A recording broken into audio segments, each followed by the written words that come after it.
Hello my YouTube family, કેમ છો બધા? મજામાં ને? તો હું આવી ગઈ છું ધન્વંતરી દેવતાના મંદિરે. તો તે ક્યાં આવેલું છે જુઓ. આ મંદિર ધણેજ ગામમાં આવેલું છે, માળિયા તાલુકાનું. અને ત્યાં ધન્વંતરી દેવતાનું એકમાત્ર મંદિર આવેલું છે.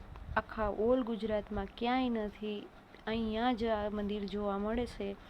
અને આ મંદિર છે અને આ એનું આખું ગ્રાઉન્ડ છે. અહીંયા ક્યાંથી વિદેશમાંથી લોકો આવે છે. અહીંયા હવન થાય છે ધન્વંતરી દેવતાનું. તો નાનો એવો શોર્ટ વિડીયો બનાવ્યો છે દોસ્તો. તો તમને વિડીયો સારો લાગે અને ક્યારેક મુલાકાત લ્યો આ મંદિરની, બહુ મજા આવશે. અને વિડીયો સારો લાગે તો લાઈક, કોમેન્ટ અને સબસ્ક્રાઈબ કરવાનું ન ભૂલતા. અને અહીંયા હવન થાય છે અને આપણે ઘણા બધા રોગોનું શુદ્ધિકરણ થઈ જાય છે અહીંયા. તો ક્યારેક મુલાકાત લ્યો. અહીંયા નદી આવેલી છે, નદીના કિનારે જ આ મંદિર ધન્વંતરી દેવતાનું આવેલું છે. અહીંયા